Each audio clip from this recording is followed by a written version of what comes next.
coming. Thank you all for attending this meeting remotely. All members are present.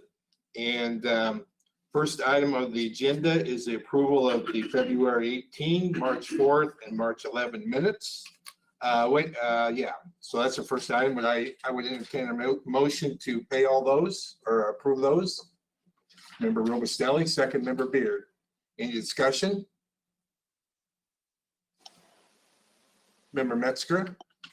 I will abstain from approving on the 11th since I did not attend, but I would be happy to approve the meeting minutes for the 18th and the 4th. All right. Anybody else? All right. All those in favor, raise your hand. Opposed? Motion carries. Thank you very much. I'm glad that again mentioned that we want to raise our hand to vote, and makes it a little easier for everyone. So we do have an appearance by a member of the public. It's not actual an appearance. It's a letter to be read, and so I believe Ms. Morlock was going to do that.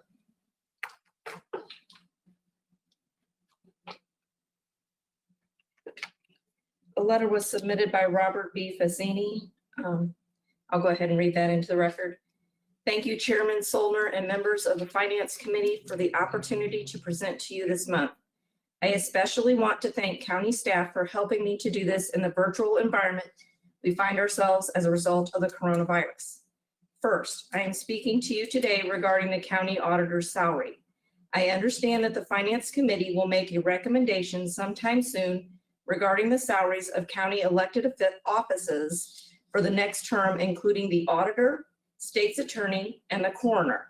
This, as I understand it, is done because it is critical that salaries be set for the office and not for the person in the office. So that is why I felt I must speak to you this month, because I hope you will consider reducing the salary of the auditor's office so as to reflect the reduced responsibilities and to free funding for other priorities. Let me start by explaining why I believe the auditor's salary should be reduced. As you know, a few years back, this board moved the accounts payable process out of the auditor's office into the treasurer's office. You also moved staff from the auditor's supervision into the treasurer's office, leaving just one assistant director position. I believe that since the current auditor position has reduced responsibilities as it is in place today, then the position's salary should reflect those reductions and certainly should not be paid over $100,000. A few years back, such a proposal was floated by the Finance Committee to reduce the salary to $75,000. I hope you will reconsider that recommendation. There is no reason to wait until after the election to make government smaller and to more responsibly use taxpayer money. It makes no sense for the county to have a six-figure auditor with the current reduced responsibilities. Second, I hope the Finance Committee will consider working with the county administrator to create a new dedicated budget director position to oversee the functions of the auditor, treasurer, and other related functions. As we sit here today, we face serious financial challenges that we are yet to fully understand the extent of. A county of our size and complexity with a budget of our significance ought to have an appointed position dedicated to financial oversight established in the organization. This position would provide you and taxpayers with just-in-time information on budget needs and budget savings. It is a critical position for us to consider as we move forward. I just want to end by thanking you for your service, and I want to especially thank county staff and the first responders who are literally putting their lives on the line to help keep us safe during this crisis. Thank you again for giving me the opportunity to share my thoughts with you today, Mr. Robert B. Fazzini. Thank you for that. Okay, obviously you've got on our agenda the note the change, and we've done that in the past meeting, so I don't think there's any need to read all that. First item then is under departmental matters. It's Treasurer Becky McLean, and she is here. And so first item is 4A1A, request approval of a resolution authorizing the county board chair to assign tax sales certificate of purchase. And I would entertain a motion to that effect. May I ask a question before we proceed? Okay, When, and I know we're not going to have discussion about the presentation from the public, but when is I know we have to do that before November, so when is that decision to place on the agenda all of the salaries of elected positions? When would we anticipate that hitting our agenda? Member Metzger, if I may, Chairman, in May. Thank you. You're welcome. All right, that's all I had on that. So you can go ahead with 4A1. yeah, 4A1A, and that's the request approval of a resolution authorizing the county board chair to assign sales tax sales certificate of purchase. And was someone going to make a motion? Member Beard, second? Member Barnett, all right. As I said, the treasurer is here. Ms. McNeil, would you like to go through this?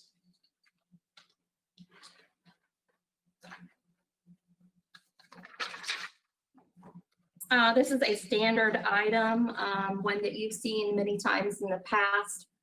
This particular mobile home parcel, again, they did not pay the taxes. The taxes were sold.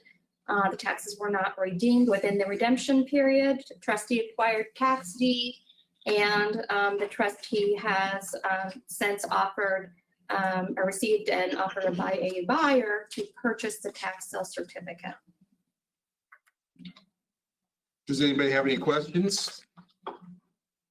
It is pretty standard. We do this, seems like quite a lot. If not, we're ready to vote. All those in favor, raise your hand, say aye. Opposed, motion carries.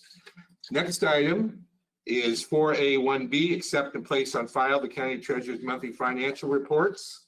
And I believe those have been sent out. I would entertain a motion to do that. Member Metzger, second member Barnett. All right, you may proceed.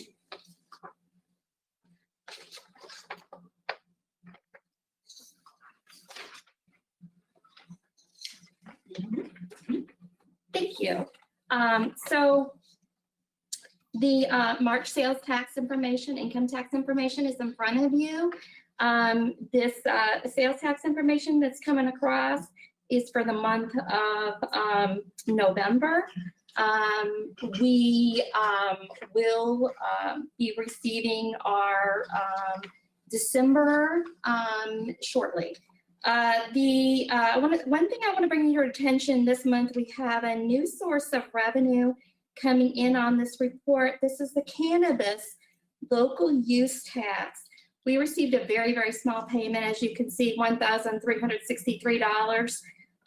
That is the statewide portion that we get that's allocated to McLean County from local use. So we have split this during the last cycle of the county board.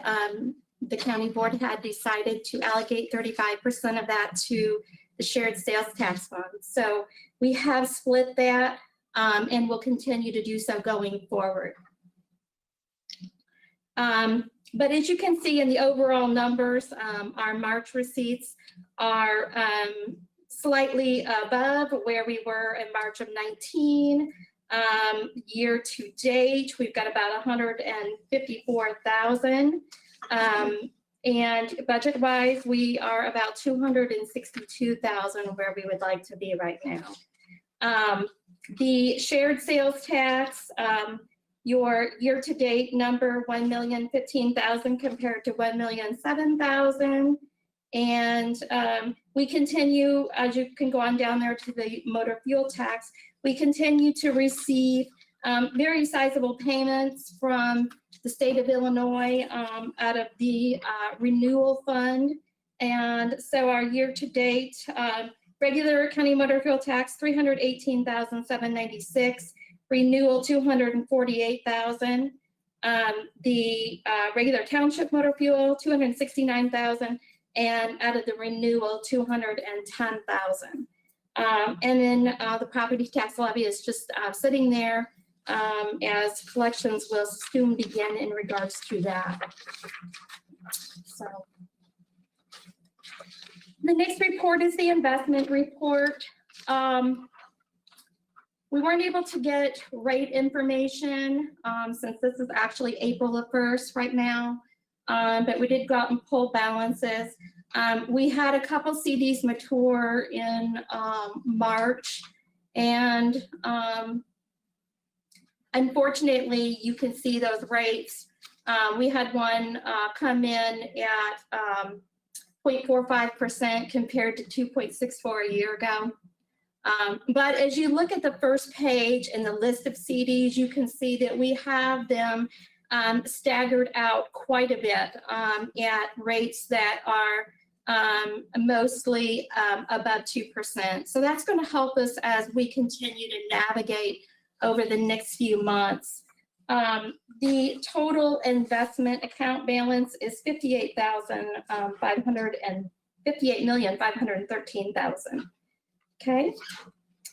Any questions in regards to this report? I will tell you that the Illinois funds balance or the money market as of last week, even after everything occurred, in the news, and the Fed had dropped that rate, the money market, where we have a large chunk of our money parked at, still had a rate in excess of 1%. Obviously, what the fund has done is they've invested in some investments long-term or short-term, long-term. But at this point in time, we haven't noticed a dramatic drop in the money market. And as you can see in just the general, we had over 20 million invested in that money market. That is what is going to carry us through the next few months before we start receiving property taxes. Okay, this is the time of the year where we start getting into funds borrowing against each other. But at this point in time, you can see overall in cash, we have over 58 million. And so I don't at this point foresee there to be a cash flow issue, especially with the authority to borrow between funds. Member Beard, I believe you have a question. Yes, thank you, Mr. Chairman. A question for our treasurer and then potentially a follow-up to administration. Regarding the motor fuel tax, have we received guidance from the state on a potential reduction likely started in March due to reduced travel? And to that point, if there is going to be a multi-month reduction in revenue that comes in from the motor fuel tax, are we using that to think about our highway projects that are using that source of revenue, and if some of those potentially need to be either moved out or rethought about? Thank you.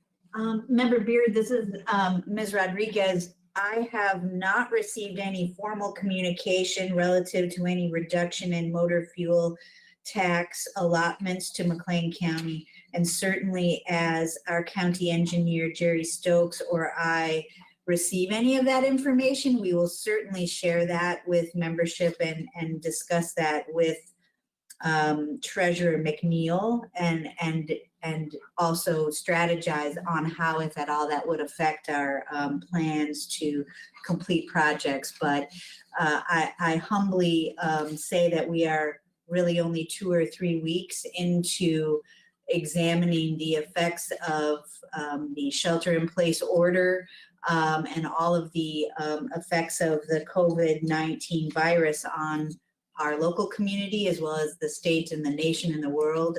I know it's been in the world a known thing for a lot longer than 3 weeks, but as you can imagine, a lot of information is coming our way, but it hasn't come yet relative to the motor fuel tax. So thank you for allowing me to have an opportunity to answer you. And I don't know if Treasurer McNeil has anything to add. She does not. She's shaking her head no.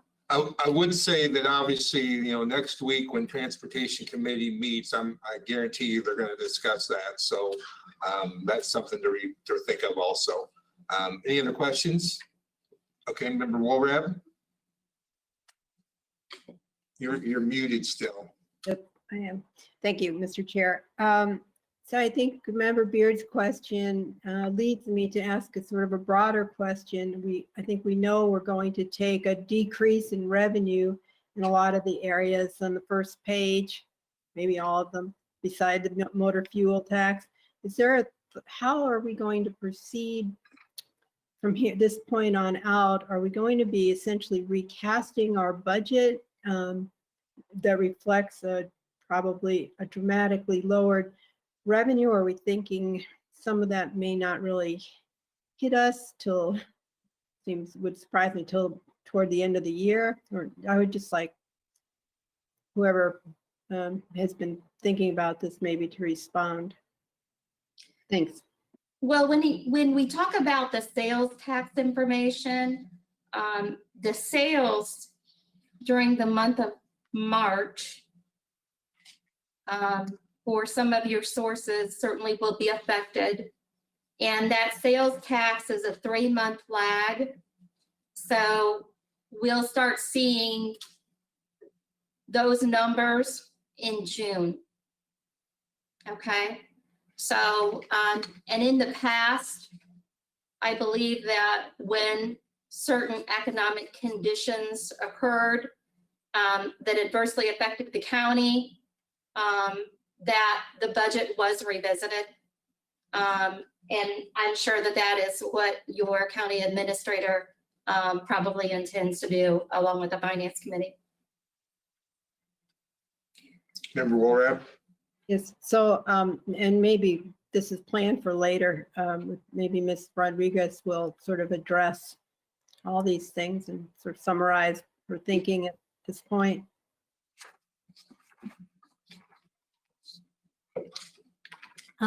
Member Woolrab and members of the Finance Committee, again, I reiterate that we are only 2 or 3 weeks into responding in multiple ways to this pandemic. Know that we are obviously examining what would occur if we were to see a 6%, 10%, 12 and 15% loss in revenue and how that would affect our operations.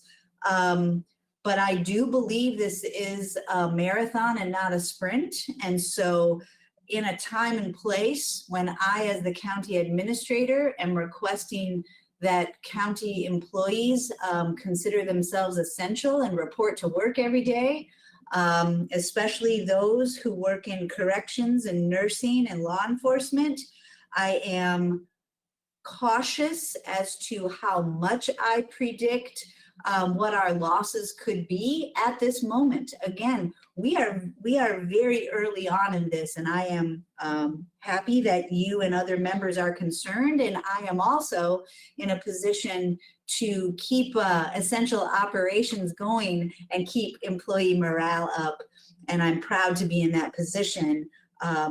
We are certainly, though, examining what opportunities we have for federal reimbursement.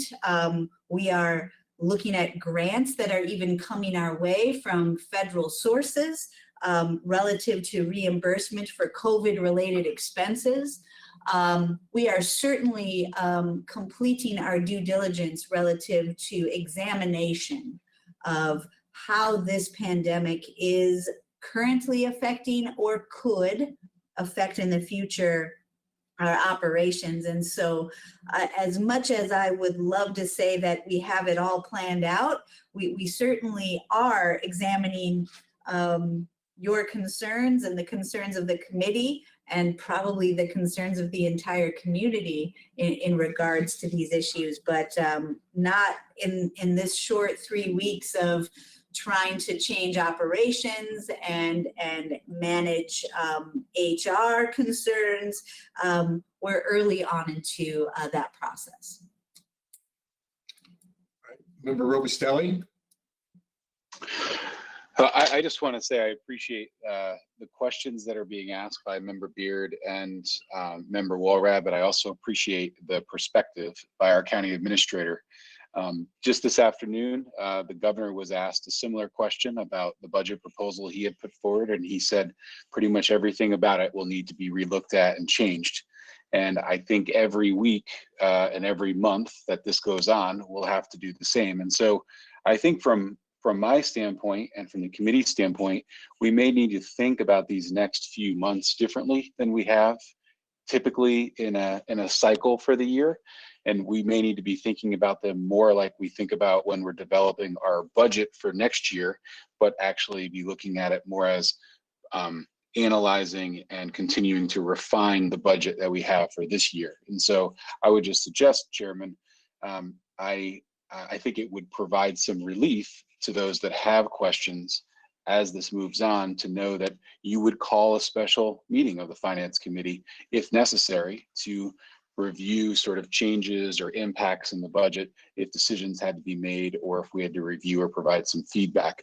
Because as Ms. Rodriguez points out, we are 3 weeks into our shelter in place, and we're going to be in this for another 30 days or so at least, and we don't know what the impact will be. So I think that would provide, that would satisfy some of the concerns and questions that people are going to have as this time goes on and on. And I guess I think that, you know, whether it's good or bad, this setup, this video virtual meeting makes it a little easier, I guess. It's unfortunate that we have to do this, but it makes it a little easier for us to have a meeting. So if we need to have an emergency finance meeting, we can do that. I think as always, you can still always be glad to take your emails, the email administration if you have questions. And I think that we just have to be patient. That's not my middle name by any means, but I think we just have to be patient. So if there's no other questions, we're gonna go on with the treasurer's report. Anything else? Okay, Ms. McNeil. Okay. We do not have a report this month on the Employee Benefit Fund because today is the 1st of April. And Blue Cross Blue Shield has just simply not released our numbers. The next document that I provided was a summary for the nursing home, and that is through the month of February. You can see that the major sources of revenue being public aid, private pay, and their CMS Medicare. January and February have recorded $1,215,000. That is about 17.7% of their budget. We have revenue of $693,395, expenses of $732,762 for the month of February. And year to date, we have revenue of $1,216,000 and expenses of $1,218,000. The accounts receivable balance as of the end of February, $3,345,179. And the cash balance as of the end of February, $1,105,934. Fund equity as of the end of February, $3,852,000. Okay. Any questions on any of that, Member Metzger?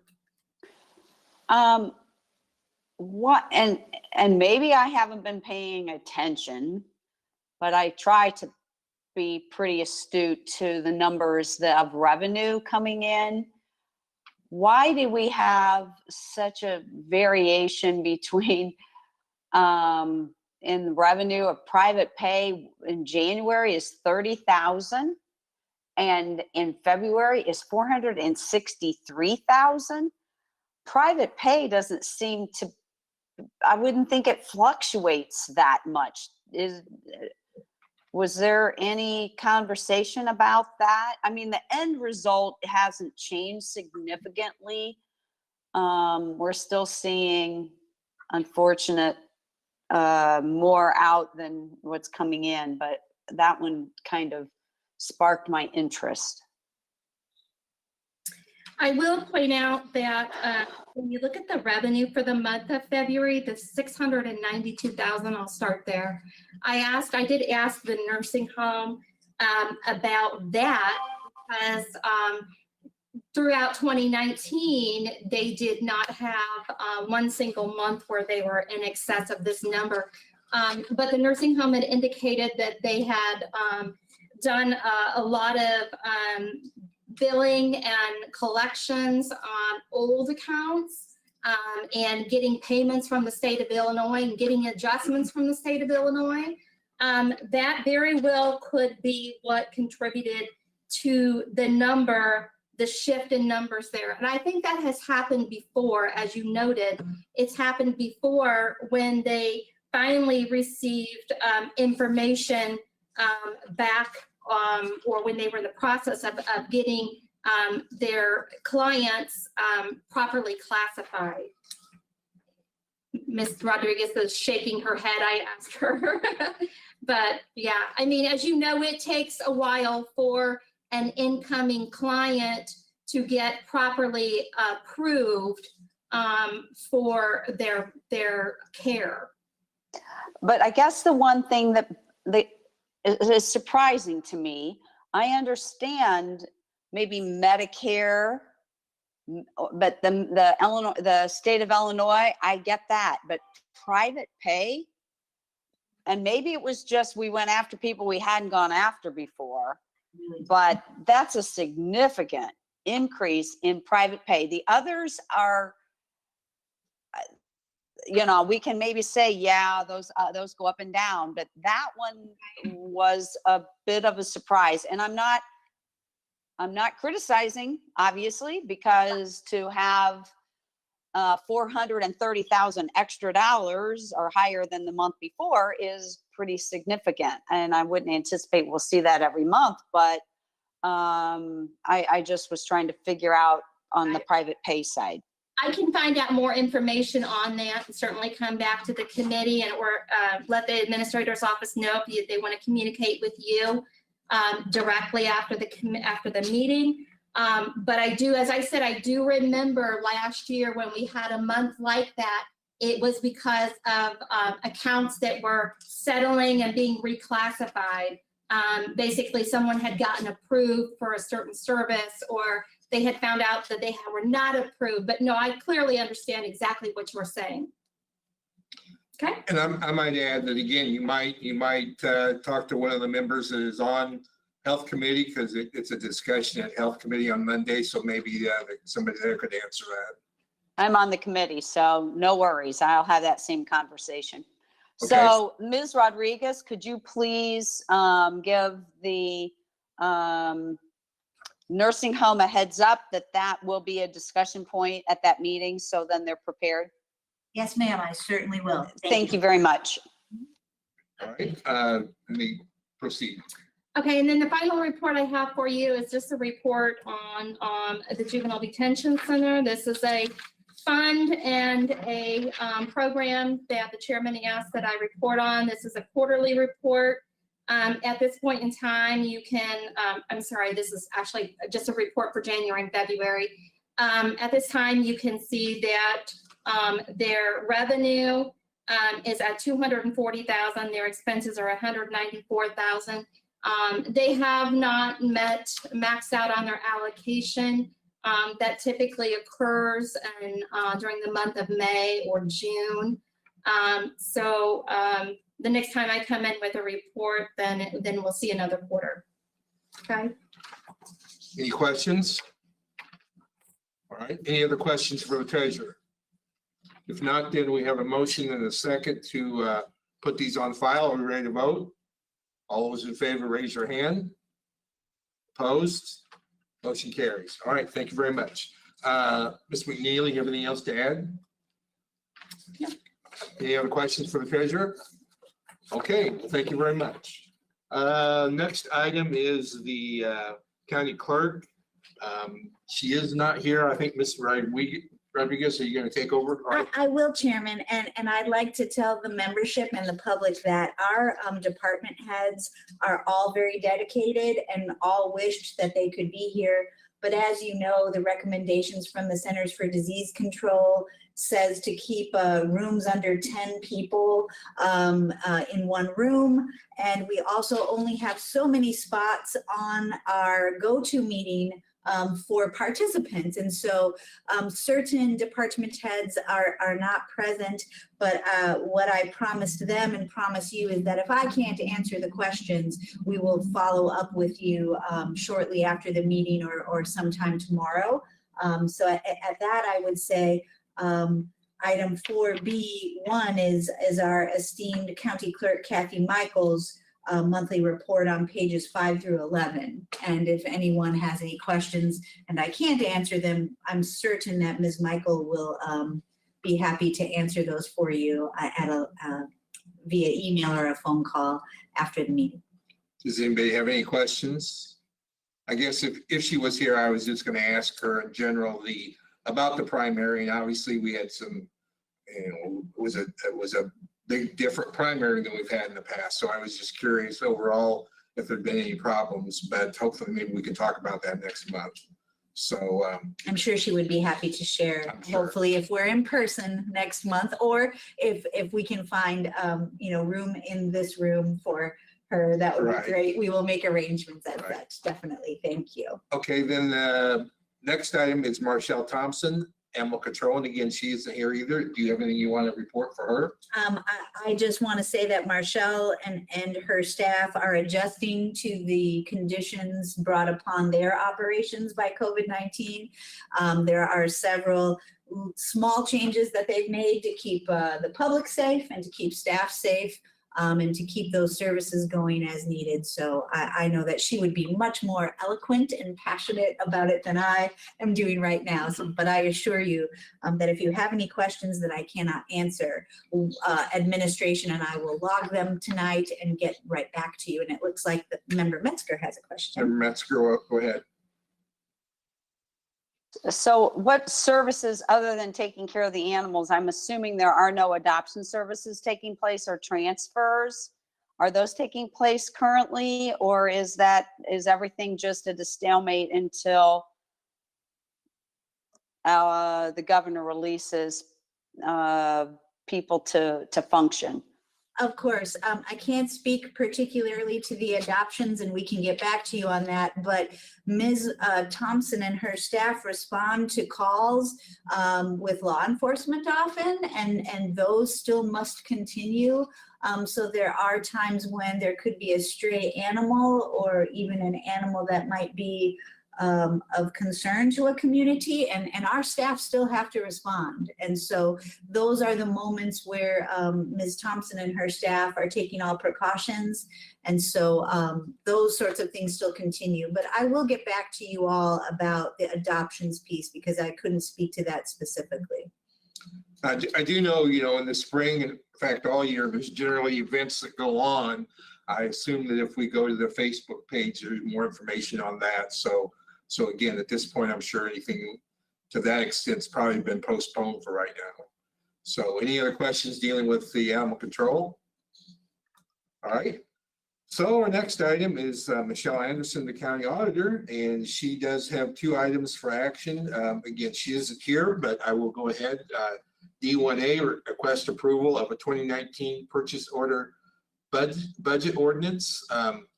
Is there any reason why we can't put these together? I would actually recommend to put them together, Chairman, because they are one and the same. Okay. One moves dollars to the next. And so Okay. it would perhaps be wise in my recommendation to do them together. Okay, so then the second one is request approval of a 2020 purchase order budget ordinance, and I would entertain a motion. Member Barnett, second. Member Beard. All right. Again, it's in the packet. I don't know, Ms. Rodriguez, if you had anything to discuss on that, or? The only thing I'll say is upon examination of the items that were moved from one fiscal year to the next, the majority of them appear to be associated with elevator repairs. And as you know, there was an elevator in 200 West Front that was in need of repair for a significant amount of time. Because of the schedule of the, I'll call them the contractor, that work was postponed until this fiscal year. And so almost all of those projects on the, our county auditor's list include those types of work that had to be moved, probably because of schedules. I was going to ask her, there's $9,850 for letterhead and printed form. I was just going to ask her a general question about that. I may just drop her an email or give her a call or whatever. Nothing specific. I was just curious. Oh, very good. She would be happy to answer those questions Okay. for you, or if administration can at a later time, but I'm sure the auditor would be happy to. Yes. So we have a motion and a second. Any more discussion? If not, ready to vote? All those in favor say aye. Raise your hand. Opposed? Motion carried. All right, let's see. And again, her general, whatever she has for a general report is in the packet. Let's see, now we are ready for the county administrator, and she has several items. First one is E1A, a request approval of the critical hire requests, and I would entertain a motion. Member Robustelli, second. Member Woolrat. All right, Ms. Rodriguez, would you like to talk about that? Thank you, Chairman. I am hoping and assuming as much that you all received an updated version of this above and beyond what was in your packet. We have 3 critical hire requests to bring forward. One from the Health Department to fill an Office Support Specialist 2 position. One from the State's Attorney's Office to fill an Assistant State's Attorney 3 position in the Criminal Division, and one in Court Services to fill a Supervisor Office Support Specialist position. I know that those are all detailed to you, so I won't go on about them, but would be happy to entertain any questions that you might have about these particular positions. Any questions? All right, ready to vote? All those in favor say aye. Raise your hand. Opposed? Motion carries. All right, next item, E1B, request approval of a Class C raffle license for Midwest Food Bank, and I would entertain a motion. Member Robustelli, second. Member Metzger. Ms. Rodriguez, would you like to talk about that? I would love to talk about that, but it is not my area of expertise. However, if the membership has questions, Ms. Morlock is present, and I can move away for social distancing reasons, and she can answer any questions that you might have. Does anyone have any questions? All right, ready to vote? All those in favor say aye. Raise your hand, I'm sorry. Opposed? Motion carries. All right, next item is E1C, request approval of emergency appropriation ordinance, amending McLean County fiscal year 2019 combined annual appropriation ordinance, and I would entertain a motion. Anyone? Member Beard, second. Member Barnett. All right, discussion, go ahead. To the membership, this is an emergency appropriation ordinance. It's something that we need to do annually in relation to closing out the general ledger funds at year end. And so we have been working hard with our financial officers and Ms. Dreyer in the county administration office to complete this, and we bring it forward for your approval. Any questions? If not, ready to vote? All those in favor, raise your hand. Opposed? Motion carries. All right, next item is E1D, request approval of an ordinance by the McLean County Board amending the McLean County Code. Specifically, Chapter 108, Personnel Policies, Procedure, Article 5, Position, Classification Plan, and Pay Plan, Section 46- for overtime payments. Someone would like to make a motion? Member Metzger, second. Member Robustelli. Ms. Rodriguez, would you like to explain that? Definitely. This is a request of ours in response to COVID-19. We have noticed that our employees who are essential and working a lot of hours are sometimes unable then to exceed a certain limit of compensatory time balances, and we are requesting our ability during this time to amend that so that people don't lose the time that they are earning, because as you might expect, no one has really any time to take off right now. We have dedicated employees and we wanted to give them the grace of being able to hold on to some of these hours and not lose them. Any questions? Member Metzger? It's been a while since I have worked in the compensation profession. So are there any state or federal requirements that put a max on comp time? For some reason, I think there was, and and maybe member Woolrab can recall better than me, but I thought there were state and federal guidelines that would force you or force people to take it within a period of time. And regardless of what the requirement is from the employer, which happens to be the county. Member Metzger, I'm not sure if Member Woolrab has an answer, and I'll also, I'm sure you can all see Ms. Woods in the virtual room as well. If either of them have an answer, I may have to actually get back to you on that. I am not aware, or I am not able to articulate at this time or recite any federal rules that limit the amount that an individual can accrue. I'm sorry, I don't know the answer. Anyone? Ms. Woods? Wanna talk?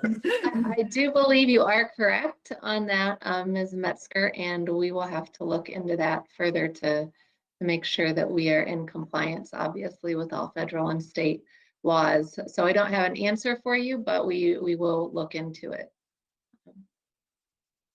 So I would be willing to vote on this as long as it doesn't, it isn't in conflict with a federal or state labor law. Yeah, I assume again Or, that. or we- should we wait? And I mean, I don't know if we can wait. That's the only thing. I have Ms. Taylor approaching, and I'm, for social distancing, going to move out of the way. You can speak. You can do it. Good evening, everyone. In looking this up online, the state and federal guidelines for compensatory time do not limit the number of hours. It just states that it must be accrued and used within 26 pay periods, so they have a year to use it. Okay, well, that's good information. At least we know that now. So thank you for doing that. Does that satisfy you, Member Metzger? So should we not identify that? Or is that because that is a federal, I guess federal or state, I couldn't recall which she said. If that's the case, then we will follow that and we won't need to put anything, or do we need to add something to this to identify that it would have to be done within 26 pay periods or 26 weeks? 26 weeks, which is half a year, right? I believe she said 26 pay periods, Member Metzger. Oh, so that could potentially be a year because you're getting paid every 2 weeks, right? Yes, ma'am. Okay. Ms. Woods, have you got an opinion on that? Can we go ahead and pass this as it is? I don't have an opinion. I have not had a chance to review that. But this does only say, it doesn't immediately kick in. It just says the county administrator may suspend this policy. So if you pass it and we later determine that it was not proper, the county administrator could just not suspend the policy. I don't doubt what Ms. Taylor says, so I think that it probably is proper. If that helps. If we can go ahead and do this, I think we should. And again, I think it's just a case where if we find out later on that there's a problem, we may have to revisit it. But I think at this point, I guess personally, I'd support it. So any other questions or discussion? All right, we have a motion and a second. All those in favor say aye. Raise your hand. Opposed? Okay, thank you very much. Motion carries. Who was the motion on that? I apologize. Motion maker, I don't remember. It was member Metzger, but I don't know who seconded. Oh, was it Barnett? Remember Barnett? Did you second that? I didn't, but I'm happy to do that. If you need the record to reflect. I think Mr. Barnett seconded it. You just said he did. So, all right, thank you very much. Okay, item number E1, where are we at? E, request approval of a resolution of McLean County Board authorizing the county administrator to offer a salary above the starting maximum salary through the administration, and I would entertain a motion. I'm sorry, Member Barnett, second Member Beard. Ms. Rodriguez, would you like to discuss this? Absolutely. Thank you, Chairman. I would like to bring forward this humble request. We have been on an extensive search for a human resources manager, as you know, and that in the classification, we have found a highly qualified individual with over 20 years of experience in human resources, all at the same company, with progressively responsible experience.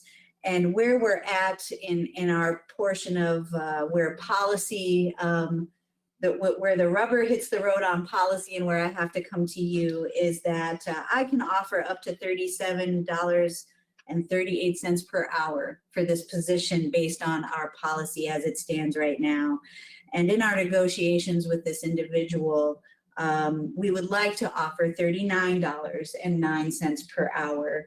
And that is a difference of $1.71 per hour, or $3,334 per year more than what I am allowed to offer just under the authority of the county administrator as per policy.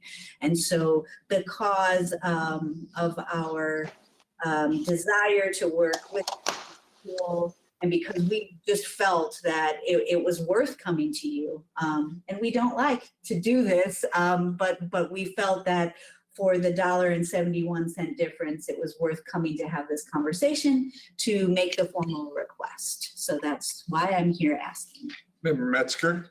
Can you repeat those numbers, please? Absolutely. We can offer, with this particular position code, up to $37.38 per hour, which is what we can offer without any county board action, or actually finance committee action.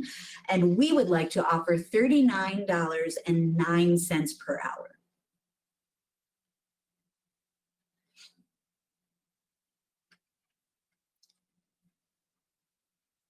Any other questions? I know I see Ms. Metzger's calculating there. Go Give ahead. me some time because can you tell me, so one thing that you had in the document here was the resource salary of $126,000 with the average 66 to, was that ever broken out by the number of employees? And is this comparable? Is this, and I know it's only $1, but I'm just trying to figure out, making sure that our negotiations are reasonable, because if they're coming from a company that has 30 people, now they're coming into an organization that has 800, I think we've got some negotiation power, a little more than if they are coming from some place that has 20,000 and now they're going to 800. Sure. If I can try to answer your question. So the statistics listed in my executive cover memo were really citing national averages. And the reason we decided to give you national averages was because we found in other situations and coming to the board that when we only cite Illinois salaries, often the Chicago level salaries kind of skew what might be true to our locality. And so that's why we did provide sort of such a a range with the average of a manager being at 126.7. In this particular individual's case, and without getting into too many particulars, because one of the challenges in accomplishing this hire in a virtual environment is we did not want to have to go into a closed session. And there is only one individual that will hold this position. And so we were trying to be respectful of that individual's particulars, but I will at least try to say that this individual was and currently is responsible for 150 individuals in a certain part of the company she works in 3 different geographic locations throughout the state, but the company has more employees than just 150. So in that sense, we didn't necessarily look at it as a per person estimate of what the individual should be paid, because at any point in time, some of our employees may need no HR assistance other than onboarding or some annual updates to their file, and others may need more. And it's just really not something that we factored in, although I respect your thought pattern on that. I hadn't thought of it that way. So with that sense, I hope I've answered your questions. And you have, but you have to remember that when they are looking at benefits and those kinds of things, and they're negotiating on behalf of 20,000 employees versus 800 employees, or negotiating on 150 employees, those kinds of things need to be considered, I guess. So, okay, thank you. Any other questions? Member Beard? Yeah, thank you. Yeah, just looking at what that comes to annually, knowing the responsibilities that are going to go in this role, how this role, and if this individual is someone that through the interview process looks like they'll be a good fit, comes off as a pretty reasonable amount, especially in consideration with what an HR manager would make at some of the other large employers in town, thinking about Illinois State, State Farm, Country. I believe it comes off as a very competitive amount of money. So I have no concerns with this. Any other questions? Member Wolrab? Oh, you're muted. I'm sorry, you're still muted. Sorry, yes. I want to thank our administration for getting this accomplished, and I think it really couldn't have come at a better time. I mean, there could be lots of policies, as we just voted on one, and practices that may need to be examined and thought through, and possibly a lot of changes dealing with employees in the near future. So and even if not, it's going to be very important, because I know the administration has so many things on their plate. This will be perfect to have a specialist in this area. Thanks. Any other questions? I guess I have one. Is this, where is this person going to be located? They will be located right in the county administrator's office. Okay. All right. All right. Any other questions? Ready to vote? All those in favor, raise your hand. Opposed? All right. 1 no vote. All right. That passes. Let's see. My agenda. That is all on what she has, or the administrator has for action. There are some items for information, so I'll let you go ahead with item 2A. Thank you, Chairman. I bring forward my report on recent employment activities on page 35, and will answer any questions of the membership at this time. Anyone have questions on any of those? All right. Moving right along then, 2B is a review of the McLean County Targeted Development Loan Program. Mr. Hovan's here to discuss this and make a presentation. So Mr. Rodriguez, would you like to introduce or start out? Absolutely. I know that. Thank you, Chairman. And I thank Mr. Hoban for joining us. I know he joined us 3 months ago to give us some updates on the Economic Development Council office and on the loan program. But we we knew that we needed to bring it forward for really an actual annual review. And so I appreciate you, Patrick, for joining us tonight and joining us virtually in this COVID-19 environment. And so I pass it over to Mr. Hoban, if that's fine with you, Chairman Go right ahead. Zollner. And then I know that there will obviously be some questions and perhaps discussion after Mr. Hoban concludes. All right. Patrick, thank you. Oh, thanks for having me. Again, my name is Patrick Hoban. I'm the CEO of the Bloomington Normal Economic Development Council, and the EDC actually oversees the Community Development Council, which is who's in charge of trying to distribute some of the information out there for the revolving loan program that we currently have. Unfortunately, I wish I had some really cool graphs that I could show you guys about all the usage of this, but there has been literally zero change since we talked about this last year. There's still only one loan that's on the books. Talking to financial institutions and with our SBDC and then some individuals about the loan itself, I think the concern has been and probably still is that the amount of information that has to be turned over to the public when submitted that could be FOIable. So the personal tax returns, the business plans themselves, and just the business model and the finances, I think are what's a concern. Any recommendations that I would have going forward would be probably just to revisit what that looks like. Maybe as a possibility, doing something that we do, like when we audit Rivian or audit Brandt, that the files stay here at the EDC, which you could all view, but it doesn't end up becoming a public document. Because I think right now that's the big deterrent for this program. At times like we're in right now, I think this is a great opportunity to take a look at what's going to happen once the federal programs, the state programs start to run out. We're still going to have some businesses here that I think can really utilize this program. I would just hate to see that the hang up again would be coming down to turning over their books to the public, whatever it's something that maybe we can address. I wish I'd, like I said, oh, sure, Carlo. Thanks so much, Patrick, for providing that report. I want to point out, I'm really glad that when we passed this last fall, that we passed it with opportunity to review it, because that's kind of what we were in this cycle for almost 7 years, where we didn't really see any loans coming out of this. And so now we amended it, we changed it, we tried to make it more targeted, and we're still not seeing the results that we had hoped for. So that's the whole purpose of this, and I think it's a good thing.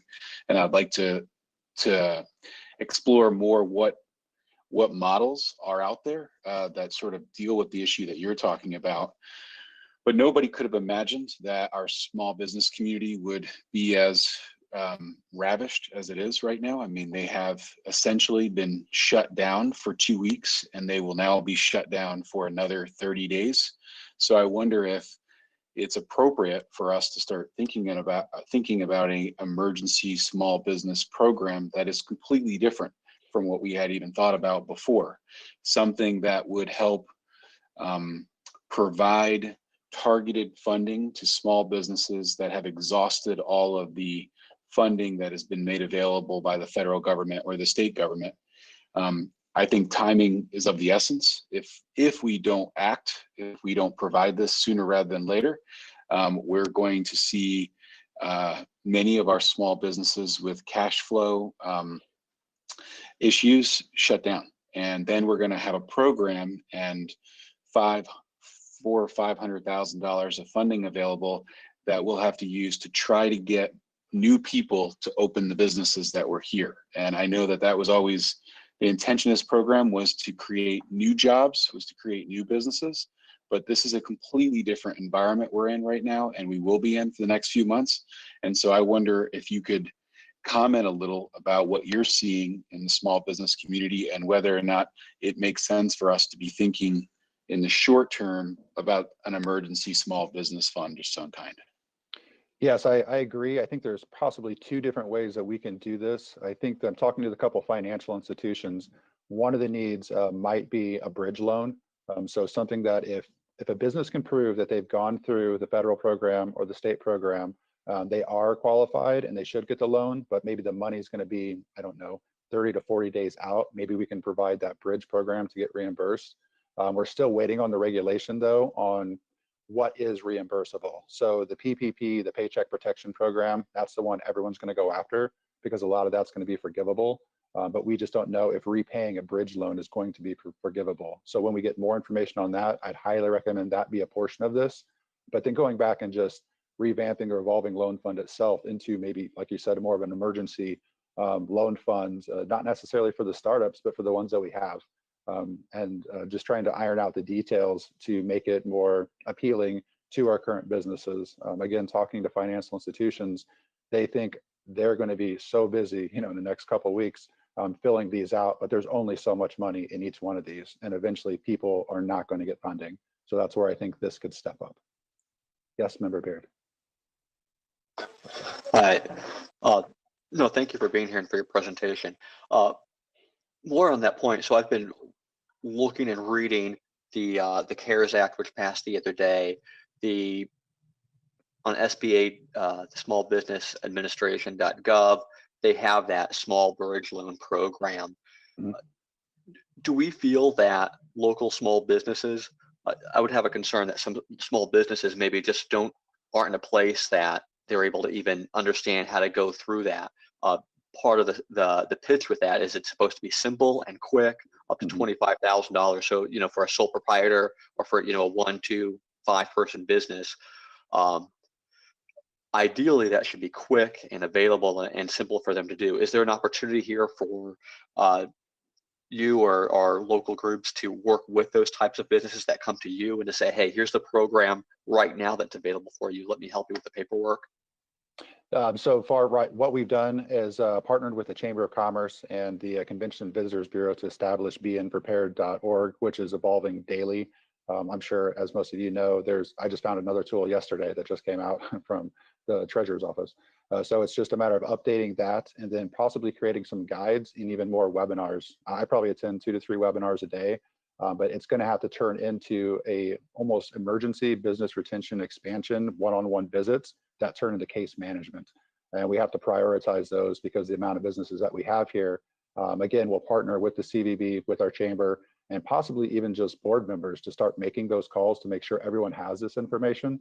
Because if they don't know about it, they're going to miss out. So I completely agree. It's going to take a lot more one-on-one case management than just the videos that are out there. Because it seems simple, but it's a lot of acronyms and a lot of agencies, and everyone's creating new ones daily. I'm not sure who to call on. I just see a bunch of hands. How about Carlo first and then Lori? Actually, I already went, so why don't we let Lori go, just so that we do a round. Over. Thank you, Carlo. So one of my thoughts about this, and maybe we all need to sort of generate some thoughts and put them in emails. But if you're going to be helping out businesses to make use of the funds that are available, aside from this one, maybe some of this money actually that we have as a county could be used to help promote the BN. The ready for, so people are aware of it. I think we could selectively call people, but and we would, but if we could make this, maybe use it for some marketing, and I'm not sure what that would look like, but so that everybody would be aware of how to go about getting those federal funds or who to contact in order to get help with it. So that's just a thought. Yeah, that's a great idea. I never considered actually increasing marketing dollars, but maybe we can put together a marketing plan and then kick it back to you guys to see if that's something we could expand upon. All right, Member Metzger. Well, I have 2 things. I think our biggest thing, regardless, and Lori, your idea, I think has merit, certainly. So I'm going to shift from that to the first conversation that Patrick provided, and that was people are hesitant to complete the forms because they're FOIA, they could be pulled by FOIA. How can we need to manage that, or we need to address that issue related to any loans. Now, Lori's situation, that can probably go without any issues, or it could potentially, but when we talk about the loans, whether it's an emergency loan or whatever, we have to address that issue. So I guess I'm trying to figure out how can we do that legally? How can we do that legally? And what did we do before? I mean, we've got people who have loans. Or FOIA wasn't a concern, or what happened? I'm not sure if FOIA wasn't a concern then, but I could say it is now. And the workaround would be similar to what we do with Rivian and Brandt, where they provide their financial information and any board member can come to our office and see it, but we just don't turn it over to the public. So it'd be to fill out a package, have the CDC, which is made up of representatives, but then also a lot of financial institutions, to give it the thumbs up and then send it to you. And then you can come in and see it and we can discuss it. I just think that when people are just afraid to turn over their tax information or their entire business plan to their competition. And I can appreciate that. So I guess I would like to see us move ahead with that immediately. The other thing that I just want to give an example, and I'm really concerned, and I always bring up rural areas because obviously those are the people I represent. It's not that Bloomington Normal is not important, but my constituents, I had a constituent who had a small, an adorable little boutique in Chenoa, and she had like a big size van or a little truck that she would take places, and the motor went out and she couldn't afford to get the motor replaced, and she wasn't bringing in enough business in downtown Chenoa, and so she closed. That's the kind of, I mean, I had no idea that she was struggling like that. We could have certainly addressed that, but those are the individuals that we need to make them aware of what's available. And these are small, I mean, very small communities, very small businesses, but to hear that and it was a cute little boutique. It was open, I don't know, Thursday, Friday, Saturday, something like that. But most of her business was to take her van to different places, different events, and she couldn't do it anymore. So we need to address that more than anything. That's my opinion. So we met with, I attended the mayors and managers meeting that was held there at your office, and introduced myself, and then told them that we would follow up, and I actually had a follow-up meeting with the mayor of Chenoa and talked about the different things that we could do to assist them, but expanding on BRE was one of those. It's all a game of information and relationships. Unfortunately, a lot of the smaller businesses just don't know the information. So we're trying to figure out how we can expand upon that to get the tools in the toolbox into the right people's hands. Doesn't the treasurer's office have a list of all of the, and not necessarily in Bloomington Normal, but if we're getting tax money, I guess it wouldn't cover that many people because the tax money for the villages would be unique, but they certainly would have a list of the businesses in the county that we're getting tax money from, so we can certainly reach out to them and then potentially reach out to every single village and ask them, who are they getting their tax money from, their sales tax money from, and then send something out. I mean, we have got to reach these people because it's not happening. Right. Nope, I completely agree. And I'm actually, I believe the library has a pretty good subscription program to Info USA that lists every single business in McLean County that we've utilized before in order to create these lists.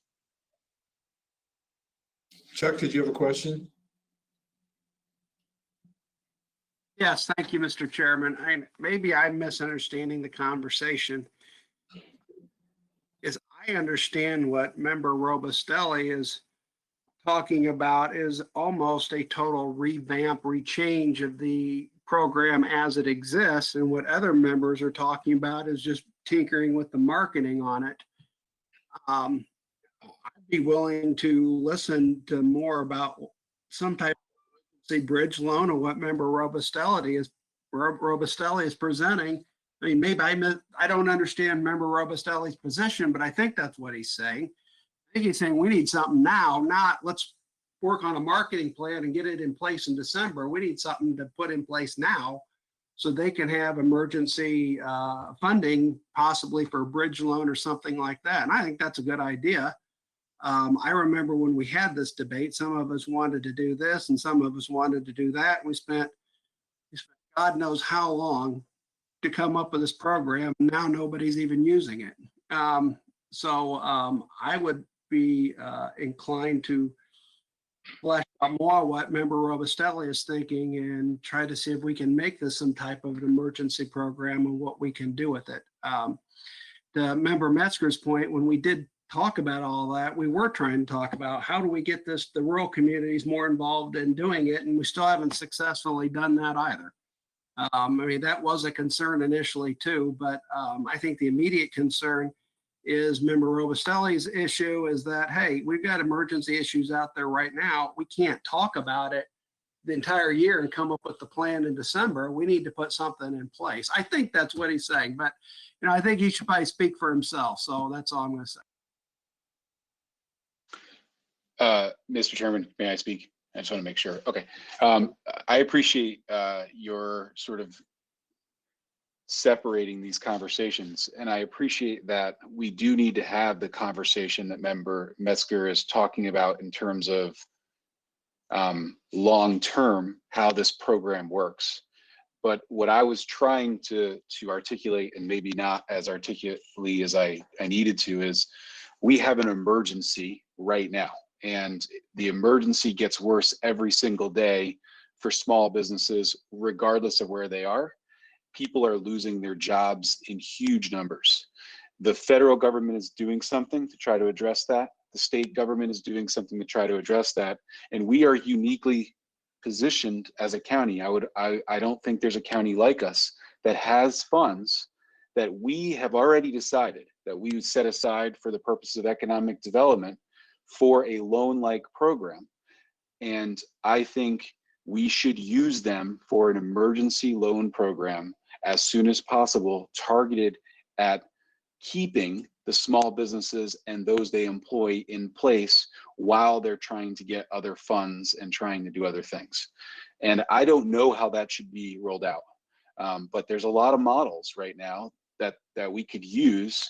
It sounds like Patrick had an idea, and I don't want us to get a month or two down the road and look back and businesses across the community have closed down, and now we are trying to leverage this money to get other people to find resources and invest in all the upfront costs because cash flow was an issue for a short period of time for some of our small business owners. So to me, I would really like to give direction to Patrick to go off, come up with a plan for some portion of this fund that I believe has $600,000 in it, if I'm not mistaken.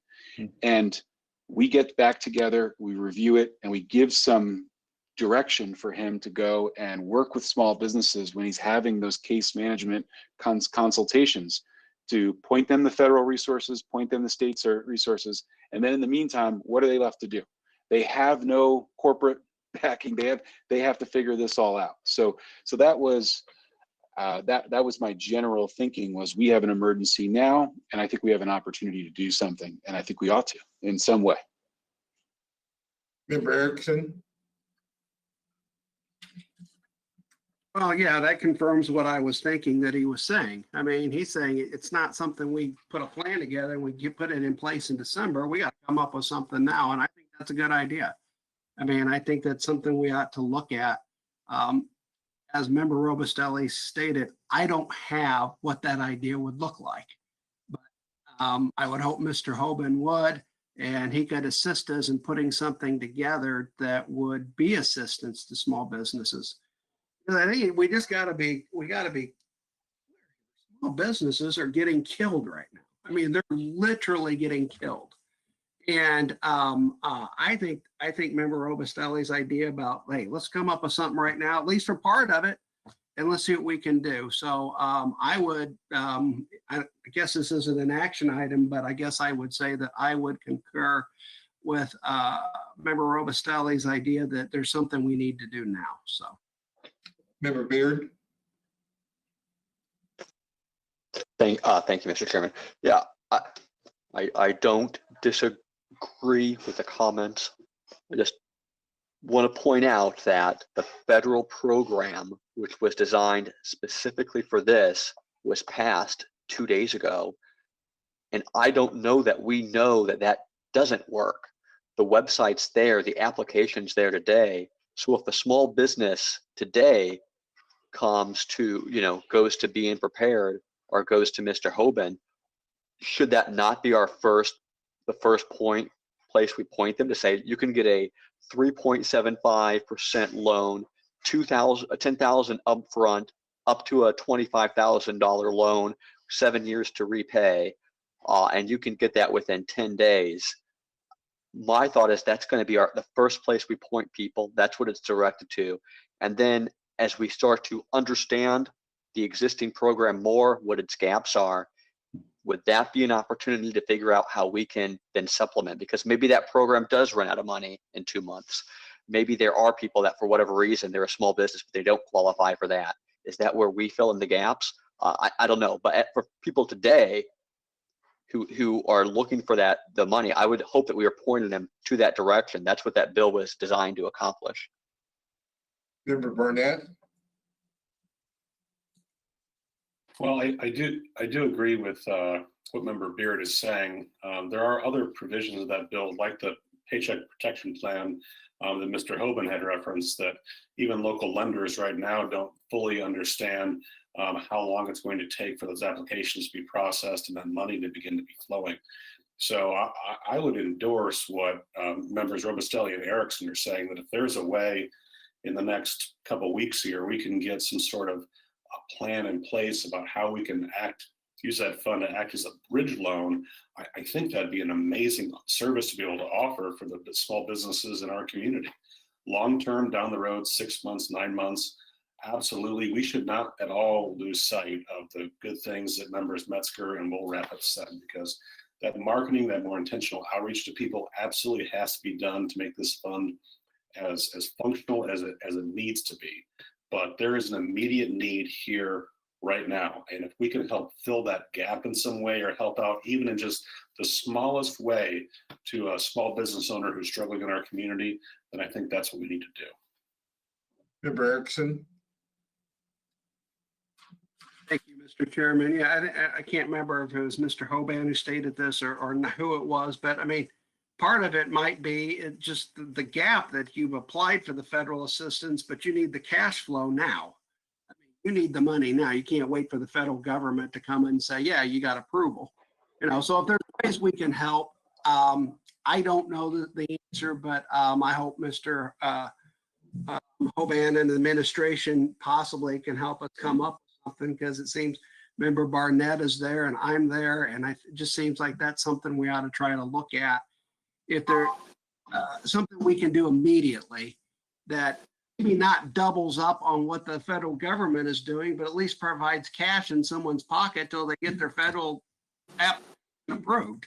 I think that's what you were talking about. And I think that's what you're talking about, that gap in the bridge loan that's situated. So I would hope we would look at it. I don't know what else I need to say on it, but that's where I'm at. So. Member Metzger? Since this wasn't on the agenda, we're not going to be able to make a motion and move ahead, but we can ask Mr. Hoban to pull this together. Mr. Hoban, could you tell us, based on what you've heard, how long it would take you to pull something together to present to this group? We could have another meeting. We could have an emergency meeting and have that on the agenda to vote on it. I think we would try our best as members of this committee to make ourselves available.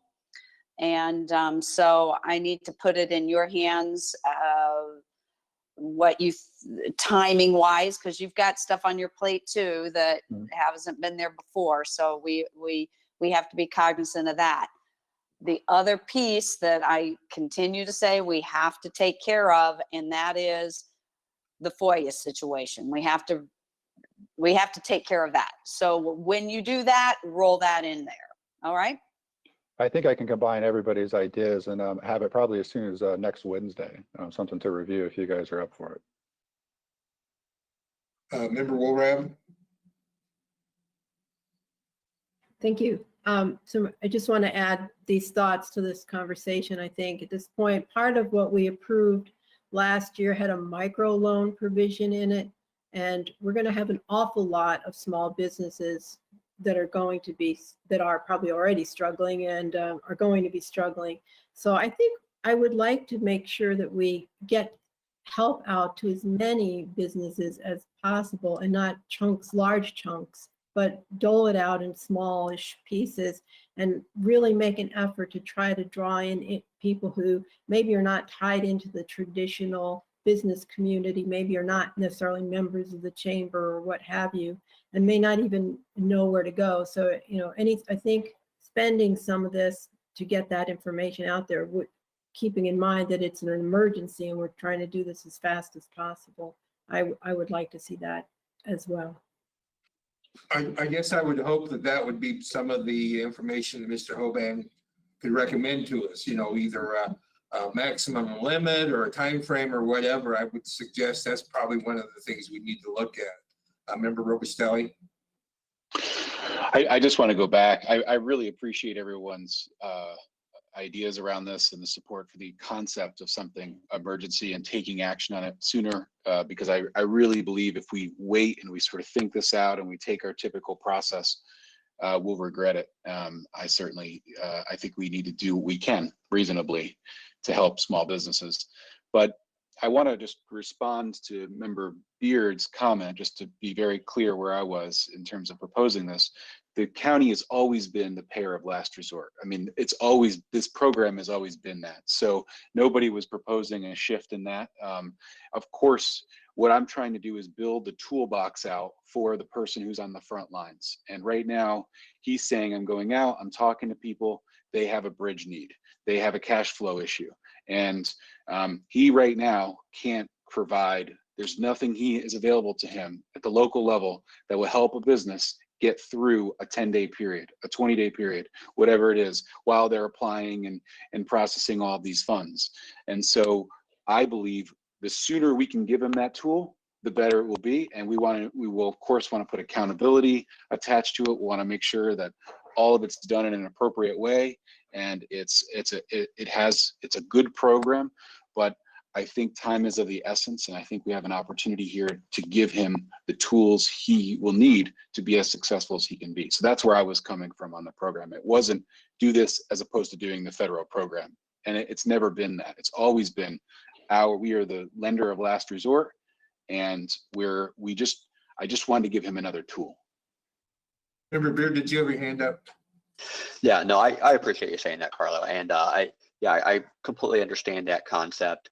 And that's why I think, and I'm saying this, and I know he is, so that Mr. Hoban is, and the business community, the chamber, are educating themselves on all of the information that's flowing in about this economic injury disaster application and all the stuff that's on sva.gov. That is going to be a huge resource. The other comment I wanted to make in regards to marketing, when I'm thinking about marketing for this, and that was Member Wolrab and Member Metzger's comments early on in this discussion, I wasn't thinking like, flyers and everything, but really like what you talked about, going through and getting a list of all the businesses and calling them up saying, hey, how can we staff up and get a couple of people to call through every business under 25 people in the county. The people who are concerned about, again, someone who is cleaning houses in Lexington, they're a sole proprietor, that's the person that is not going to be connected to the chamber, is not going to be connected to everything that's happening. But if we could get in contact with that person and tell them, hey, here's options. We can work with you through this, knowing that your income's going to go away. Small mechanics, all of the 1, 2, 3 people, folks out there, especially in the rural parts of the area, marketing in terms of getting to those people, making phone calls, and thinking about that as an immediate need and part of this first effort, not a long-term thing. I was gonna, just one second, I was gonna ask Ms. Administration to put in her thoughts just briefly if you have any. I have thoughts usually, yes, no, I'm trying to have levity here. No, I think administration wants to see this program be successful.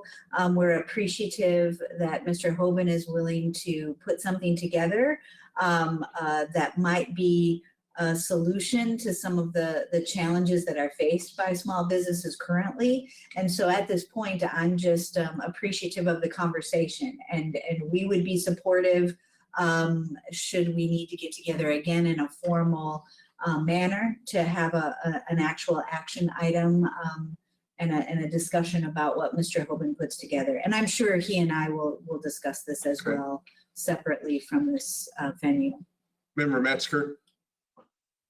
2 things. Number one, I would certainly be willing to get on the phone and contact small businesses. If I had the list, I would certainly be willing to contact people in my district to let them know that this is available. So, because I know your staff is limited also. So what I can do personally, I'd be happy to do. Secondly, I think we are continuing to talk about a loan, not a grant. Is that correct? Correct. All right, because this was not ever set up to be a grant. It was always set up to be a loan, and I think we want to continue that focus. Thank you. Great. Yes.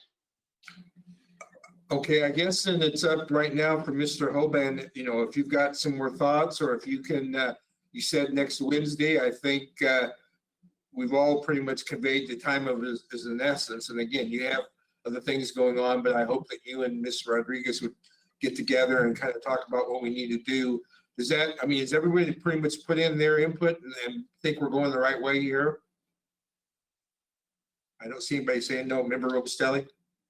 Yeah, I do. I just hope that there will be an action taken sooner rather than later. I don't want us to get through this and go to the county board meeting and say, well, we didn't have a meeting of the finance committee, it didn't get voted on, and so it has to wait till the following month. Like, I think there's some consensus on us reviewing something and approving it and pushing it forward as soon as we can, if that's possible. So if Wednesday or whatever it is, let's try to map that out so that we all have a sense of that process. And I don't know what that process is, but I would like to be able to say we're moving on that if possible. So I guess if Wednesday's the day, exec meets next Tuesday, so, correct? No, I'm sorry, sir. Next Tuesday is the 7th. Executive committee does not meet until the I'm sorry. 14th. Right. And county board then after that, the 21st. So I might need to consult the rule books or have my parliamentarian confirm. If this would have to go to executive committee, it would be my humble suggestion, though, that we do meet sometime next week in an emergency meeting so that it can be taken to exec. You also would have the option of taking these to stand up as well if need be. But again, I would want to consult with my rule book and ensure that my advice to you is spot on. Right. Again, I wasn't looking at the calendar. You're right. That we would have an opportunity to get a response from Mr. Hoban before exec. Yes. And then we can go from there again. And if we need to meet, if we do, we could still do that. So I guess we're relying on you, Mr. Hoban, to come up with some suggestions. Anybody else have anything? Member Barnett? Yeah, I just want to give a thank you to Patrick for your efforts in the CVB. I guess also to Carlos, since you chair the CVB board, and to the chamber for your work on being prepared. To see the 3 organizations coming together and putting that tool together for the community has just been great. So thank you so much for that. Thank you. Okay, if that's done, we'll go ahead and move on with our agenda. Thank you very much. Again, we're looking forward to, hopefully you can find something that we'll be able to use and that'll be good for small businesses. All right, Thank you. Thank you. Thank you very much. okay, let's see here. Now we are ready for the 2C in its discussion on the first installment of property taxes. Ms. Rodriguez? Yes, thank you, Chairman. County Administration and our financial officer, Ms. McNeil, and I, along with Ms. Woods, thank you, Ms. Woods, for authoring this memo that is in your packet on page 37 and 38. We wanted to bring forth to you some options just for your information regarding property taxes, possible avenues to provide relief to the public. And without reading the entirety of the memo, there are a couple of options before us relative to perhaps passing a resolution to waive interest and late fees for 30 days past the June 1st due date. We do continue to look into whether or not our situation fits any of the requirements of the statute. And so that is one option that we do have to provide relief. The second that is detailed in your memo is a delay of the due date of the first installment of taxes to July 1st. One of our considerations in bringing this to you also included just the logistics of the government center, because as you know, we have closed the government center to the public. And we cannot accept cash payments at our stand-up customer service center across the street. And because we have a significant number of taxpayers who do pay in person, it would be challenging to open up the building again in light of COVID-19. And so there is a citation in your memo that allows us to change the due date. And I would also not require, but offer Treasurer McNeil the stand if she has any other updates. I know that I was quite busy today and didn't get a chance to read my emails, and I understand that perhaps she's provided an update, but only if it's necessary. She's very welcome to come up, and she or I or my staff would be happy to entertain any questions or concerns about our proposals here, as noted in this memo. And thank you, Ms. Woods, for authoring the memo. You also, if I have forgotten anything, should step in, ma'am. So this isn't an action item. That is correct, because it is my understanding, and I hope I articulate this properly, Chairman, if I may, that Ms. McNeil does have the ability to make these decisions, but we wanted to bring them to the membership because we know that it is important to you to be involved in these discussions. So, Okay. yes. Member Robustelli? So essentially, you're looking for some feedback on these proposals. I think it goes without saying that we provide flexibility. I think June, I really hope in June things are coming back to normal, but they will not be normal in June.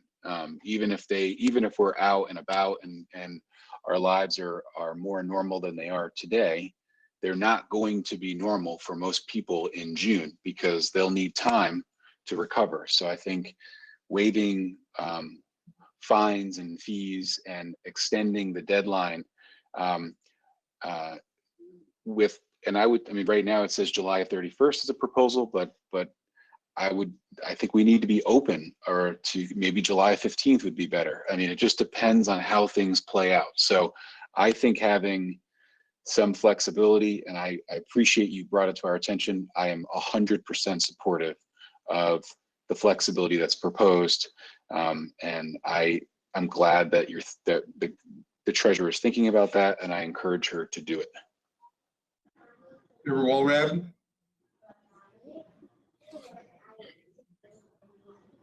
You're still muted. Sorry about that. I have a question about the escrow that's in people's bank accounts, with their mortgages. And does anybody have an idea of the proportion of that money that's out there? And I suppose just on the verge of being transferred to us fairly soon here versus the money we would receive by cash payments that, and I would suppose, and correct me if I'm wrong, that those escrow, the money that's in escrow would be just transferred to us automatically, or would we be thinking of waiving something that way as well? How would all those two different situations work in regards to this proposal? The treasurer's at the podium, and I know Ms. Woods, I think, also had a comment. Let's let the treasurer go first. Okay. The first installment that we do not know at this point in time what the current year taxes are going to be. Extension is not done. But if we just look at last year, first installment was 174 million. We pulled in from escrow accounts around 35% of that. The escrow mortgage companies typically pay 1 week before the due date. If the due date is moved, it is very unlikely that they will pay any earlier. So for example, if the due date is moved to July the 1st, those escrow files will come in the last week of June. If we maintain a due date in June, early June, mid-June, those escrow files will come in as they normally do, which will allow us to get a distribution out to our taxing bodies late May, early June. So that is something to think about, but you're absolutely correct. I mean, we're hoping that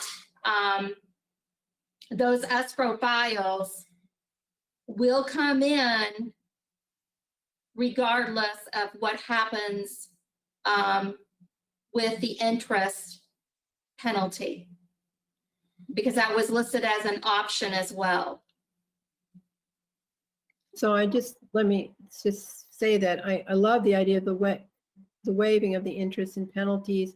I just want to feel secure that we'll be, if we extend the due date on this, in light of the fact that maybe some of our other revenue sources are going to go down, that we're going to be all right cash flow wise and won't create a problem for us. Someone could speak to that. I could get behind this. We will be okay as far as cash flow goes, but we obviously do not know the situation with our taxing bodies.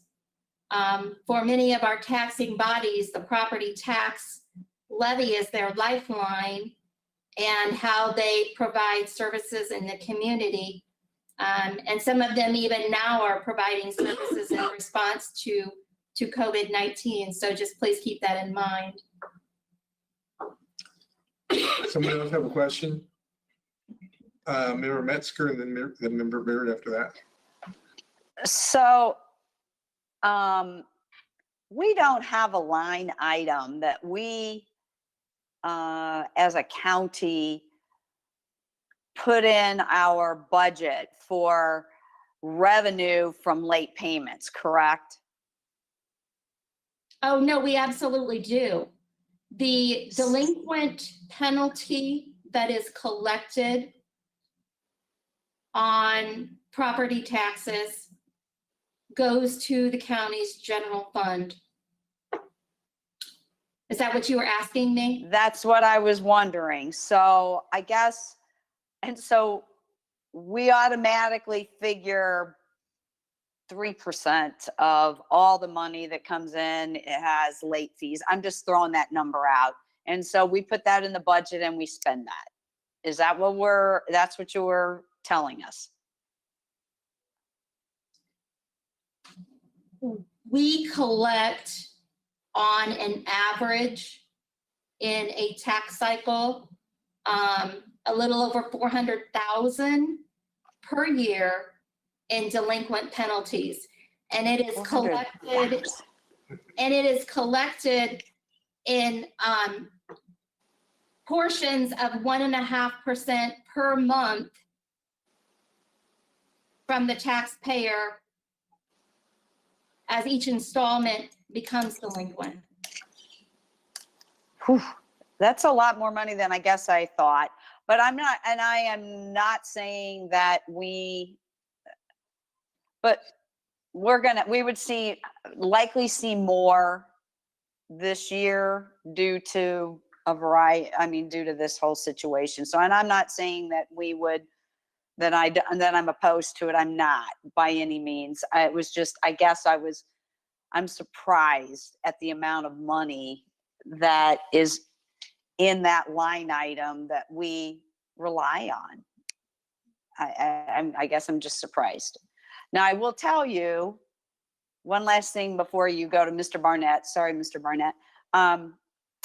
That we in the townships, some very small townships, the road maybe will be saved because of the additional gas tax, which is money that we didn't anticipate. But when the summer comes, we have to oil and chip roads, and we need the money, and we don't have it just sitting there. And we rely, just so people understand, that we rely on that money that comes in to oil and chip roads in the summer, because that's the only time we can do it.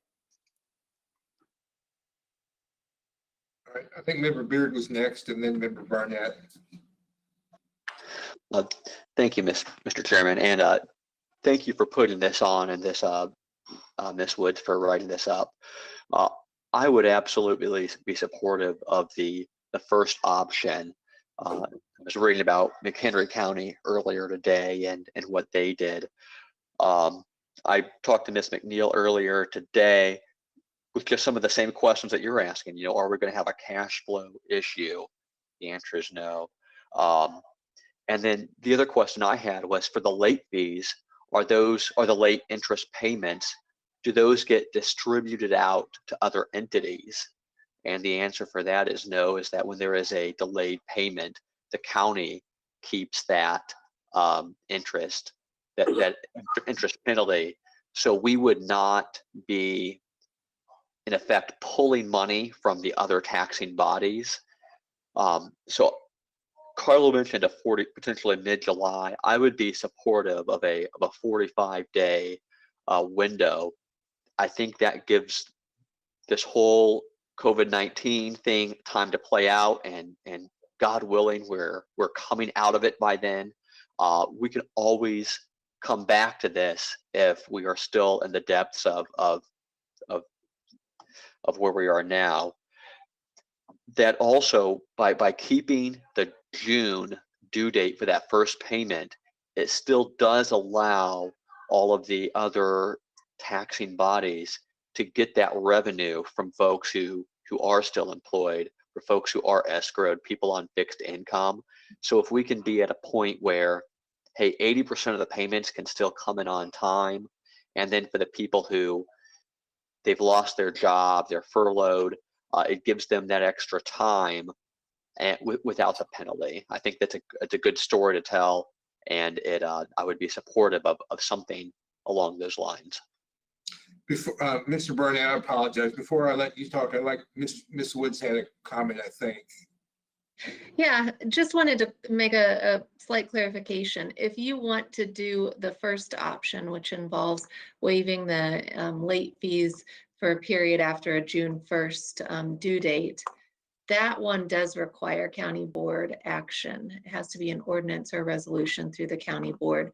So if that's the direction you want to go, we would likely need to write that up in an ordinance form and then have a special finance meeting to approve that and then send it on through the board. And I know that there's a timing issue too, in that the county board meeting isn't going to occur until after the tax bills are slated to go out. And Ms. McNeil could maybe speak as to whether she could hold them back until after the tax, until after the county board votes, because I believe her intent was to put something in the tax bill letting people know about this. But just a few things to consider. If you go with option 2, the county treasurer can change the due date without the county board voting on that.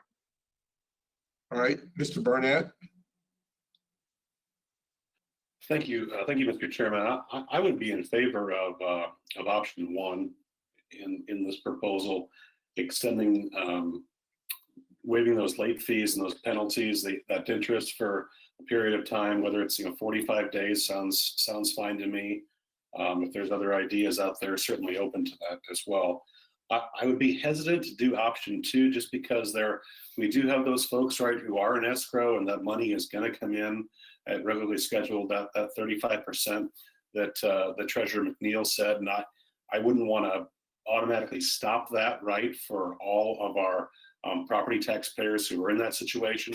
If an individual has a hard time making that payment because of their current personal situation, that's probably something they need to talk with their lender about. But I wouldn't want us as a county to do a blanket stop of all that for 30 days. I think having that come in on June 1st is normal, as it normally does, is probably the best thing for us.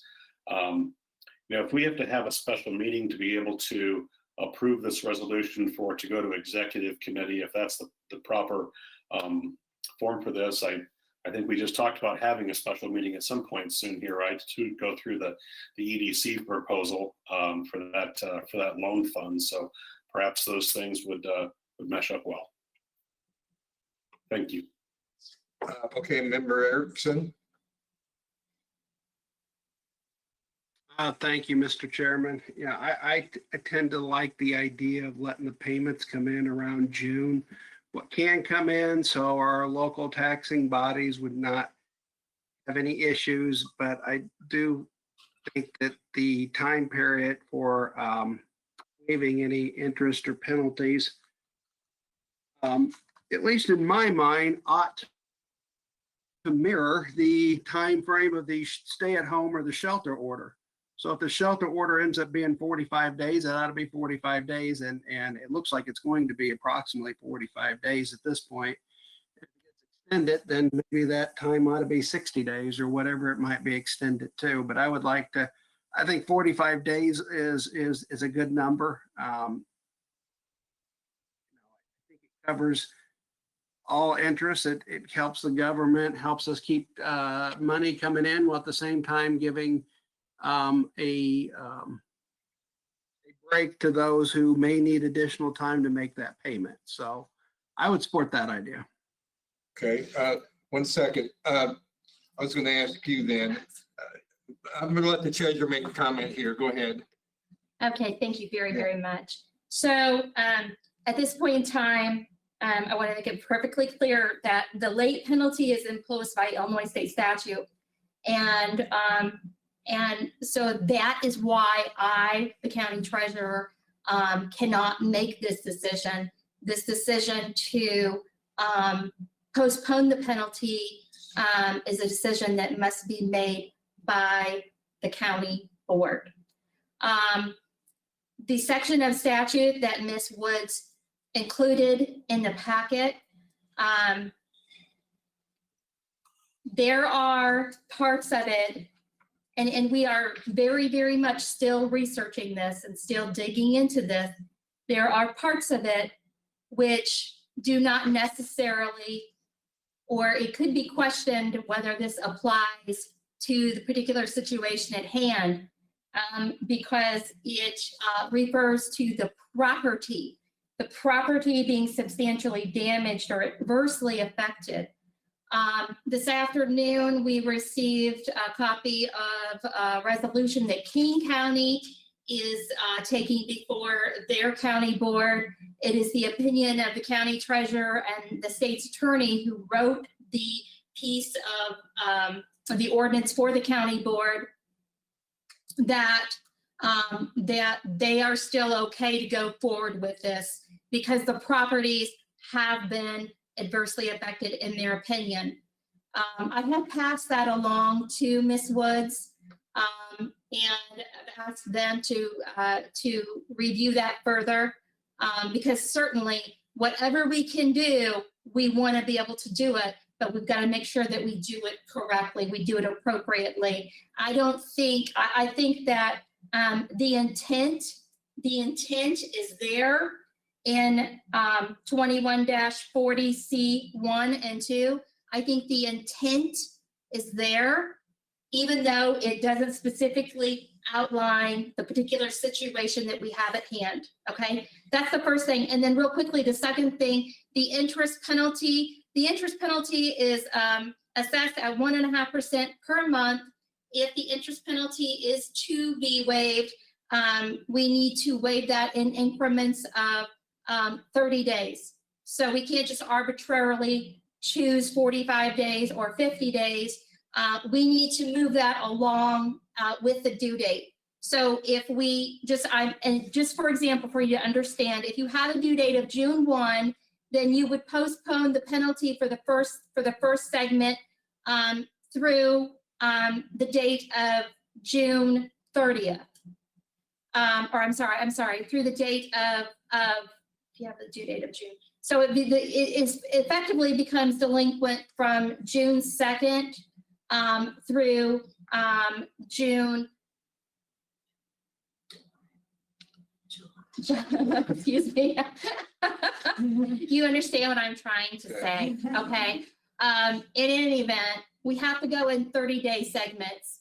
The second installment due date at this point in time is going to remain during the first week of September. The due dates will mirror each other. So right now, the latest we could probably go would be June 8th and September 8th, but I'm looking at a date what I'm trying to communicate is that we have to coordinate the two dates. And that's my job as a county collector. I have to coordinate the two dates so I don't have one of them falling on a weekend and so forth. So, but I just need to have the interest penalty roll on 30-day increments. Member Robustelli? I appreciate this conversation. It's sort of made me think about this in a lot of different ways. You know, I was thinking about what Member Barnett said in terms of allowing those who are able or willing to pay early and what would be the downside of that. So I'm just thinking about it in terms of a risk reward. The risk is, to me, we don't know what social distancing will look like in the month preceding June, which is when people may be wanting to make payments in person.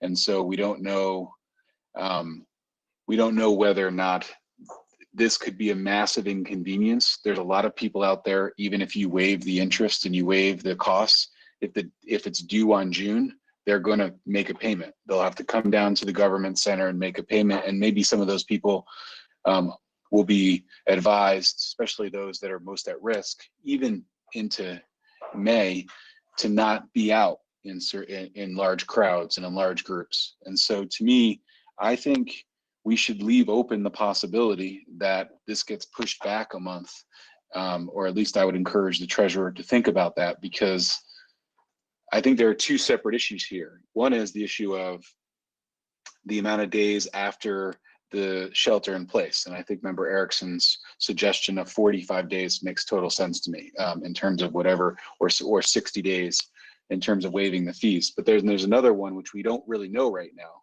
which is what are the recommendations going to be for different segments of the population going forward for the month of May and maybe even June. And so I think it's much easier if you could just tell the public, we pushed it back a month for everyone to give people more time. So that's just my opinion.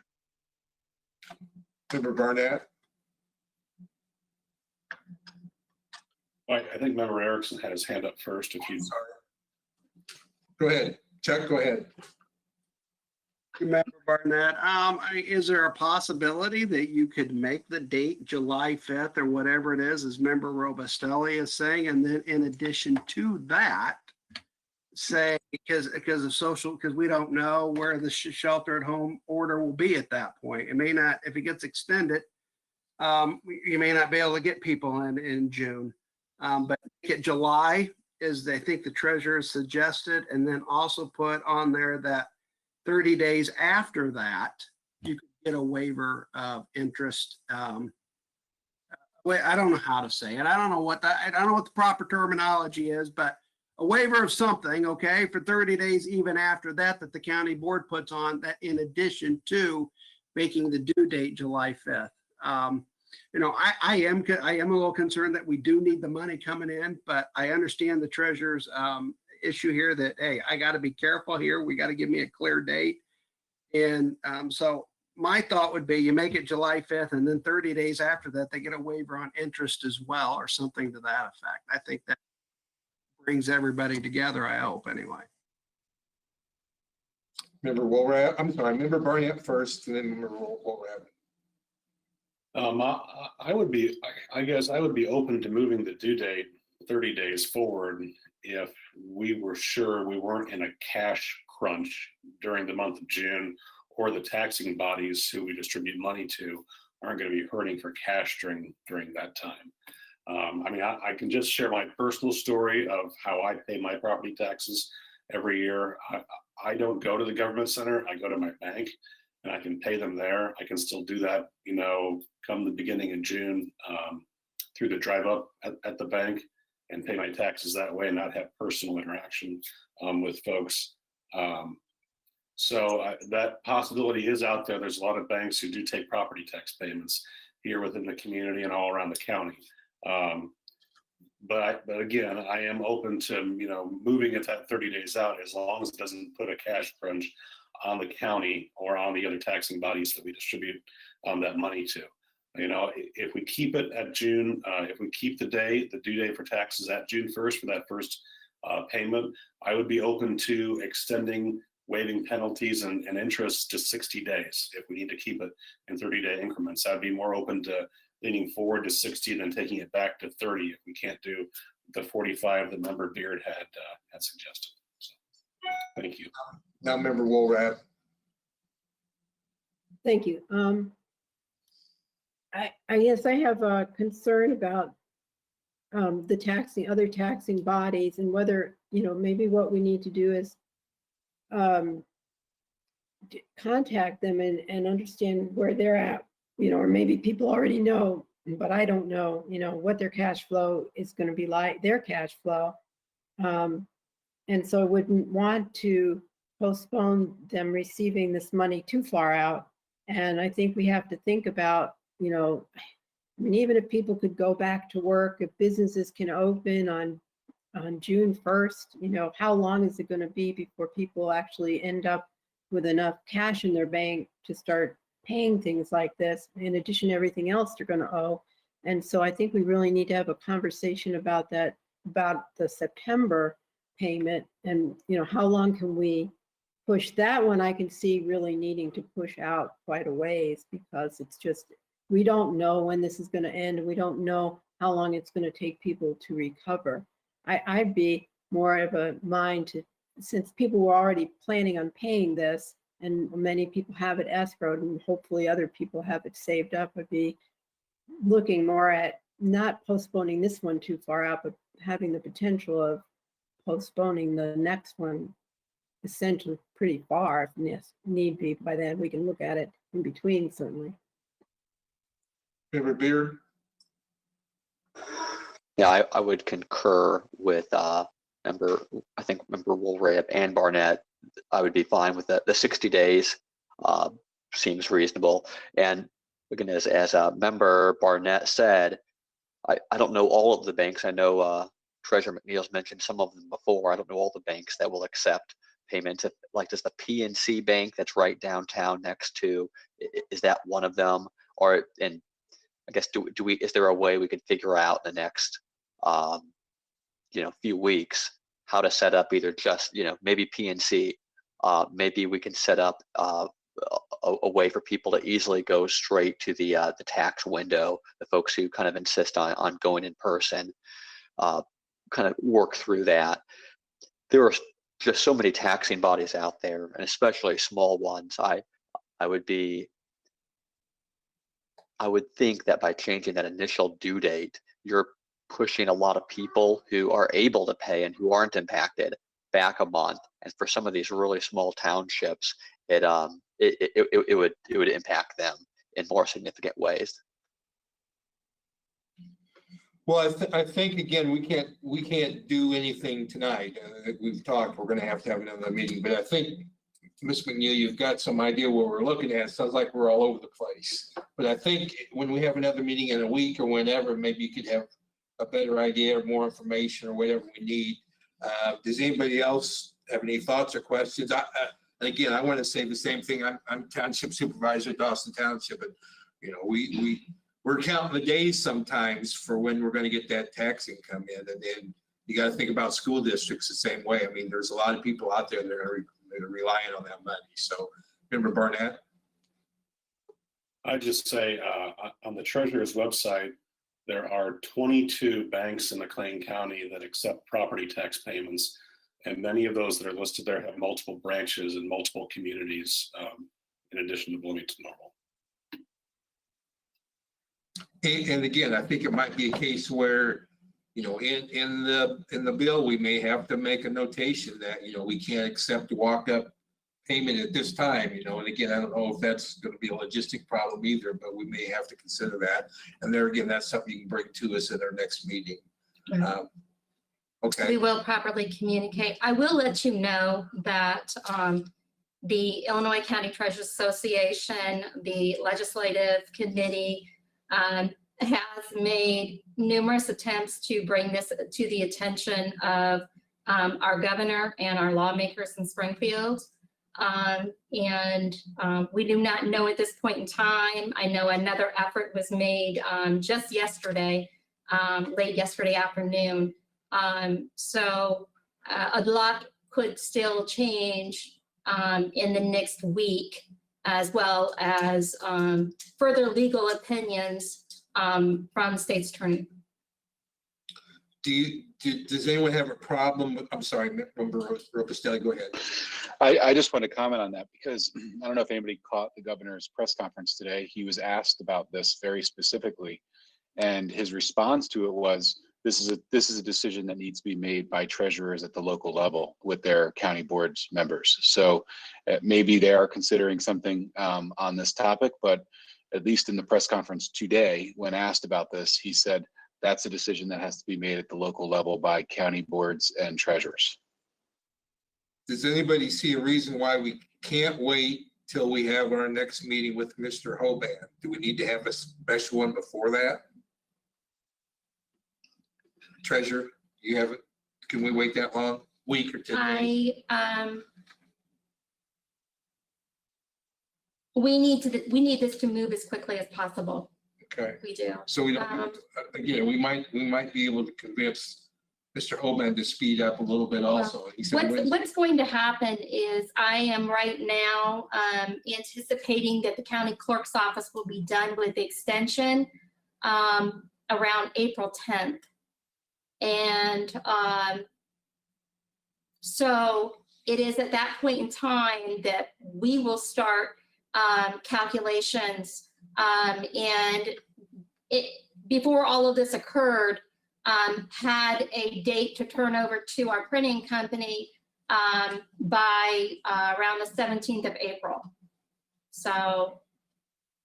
It's kind of close, Yeah. but we. So, I mean, as of right now, just because of the way that things are moving along, you know, I do not know that we will be able to have the first installment due on June the 1st. It most likely will be pushed at least until June the 8th. Okay. Especially if this has to go before board. So, and that's what we're talking about. This has to be an ordinance that has to be approved by the county board. Okay. Member Beard, did you have a question? Yeah, just confirming that timeline. So we are anticipating meeting with Mr. Hoban on the 8th, next Wednesday. That's when we're going to have that follow-up. And so with the expectation that we have that conversation, and for this, we have an action item with maybe two options. One option being move the first payment to July, the other option being keep it June with a 60-day window. Is that what we're going to be presented with next Wednesday?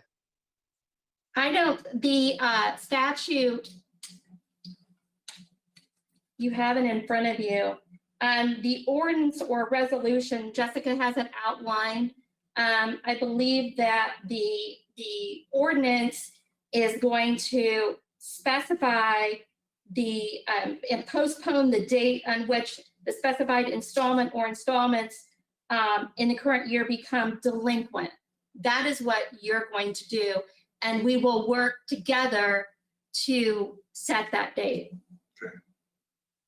Okay. I'm sorry, Mrs. Woods, did you have a comment? Okay. Member Walrab? So I would propose that we try to get a meeting with Mr. Hoban next week, as he said he thought we could do. And if we're unable to get one next week, then we will have one special to address this situation, and so that Ms. McNeil can move forward with what she needs to do. Yeah, I think both of the items are important. That sounds like logistically that the bill, the real estate bill probably takes a little bit of precedent, I think. So we'll have a meeting next Wednesday, one way or another, even if it's just for the treasurer's report or treasurer's issue. All right. Anybody have anything else on this topic? Okay. Ms. Rodriguez, well, thank you very much. Thank you, ma'am. Chairman, if I may also comment on next Wednesday, I would ask for the grace of the members and of you, Chairman Soldner, that I also consult with our IT department and our contractor that live streams to ensure the availability of those parties to do this venue for us. So what we will do our best to do is I promise the membership that I will consult with Mr. Hoban. In looking at my own calendar, there is an Economic Development Council meeting on Thursday, the 9th, and that is clearly Mr. Hoban's responsibility. So it might be best for him to do it on Wednesday, but I want to make sure, he said he would have it done by Wednesday. And we would want to make sure that we have everything in place to be able to hold the meeting as we need to do in this virtual world. Right. So I will communicate with the membership and make sure that that is what we intend to do, because we would also then have to post this no later than Monday. And so all staff would be on deck to make that happen, but I just want everyone to know we will do our very best. I just didn't want to promise something that wasn't absolutely verifiable. Great. Okay, Great. very good, sir. Okay. All right. One So- other thing, I'm sorry if I may, when that time is right, I do have a couple of updates on animal control as well from Ms. Thompson to clarify from an earlier part of the meeting. That won't take long. Other than payment of bills, we don't have anything else, so you want to go ahead and do that right now. Thank you, sir. To the membership regarding animal control, adoptions and transfers are continuing, but by appointment only. And there have been several transfers in the past weeks, and reclaims also continue. And staff are doing all of those in a very secure way to keep them healthy, to keep our staff healthy and the people that stop out at animal control healthy. So I can certainly, if you have any questions for Ms. Thompson from Marshall, you can reach out to her directly. Thank you for that opportunity to close the loop on that one. Mr. Barnett, did you have your hand up? Oh, okay, you said a thumbs up. Okay, Okay. thank you. No, I did a thumbs up that she's continuing to amaze all of us with what she can accomplish in a tough situation. And she has had a tough situation continuously. So give her our best and tell her and her staff, thank you. Absolutely, I'd be happy. And all the staff, but all of our county employees, please let them know that we are, their efforts are, we recognize it and we appreciate them. Thank you. Will do. I meet with department heads. Last week it was every morning. I recognize their busy schedules at this time too. So I meet with them every Monday, Wednesday, and Friday morning to check in, and I try to reiterate the same, and I will share your message on Friday morning. I saw some other hands up. Yeah, there. Member I Walrath. apologize. I would, thank you for everything that you're doing and all the staff as well. I would just request if we possibly can to try extra hard at this point to do local purchasing from our local business and local services, more than we already do, because I think that's one thing we could definitely do to help keep the dollars here and keep the money circulating to everybody's pockets locally. Thanks. Okay, before we pay the bills, does anyone have anything else? Okay, well, I appreciate your guys' patience. I know we had some pretty lengthy discussions here, but there are items that are very important. I think that the citizens, the taxpayers of the county will appreciate the work that we're doing. And I don't think we can thank our administration, all our office people, everyone that's working now extra hard. I'm hoping maybe somehow or another this summer we can have an extra nice employee picnic if we get to do that in the summer. So again, I appreciate your guys' patience. And with that, we do have bills to pay. The auditor said she's reviewed them and they all comply with the county board adopted resolutions and ordinances.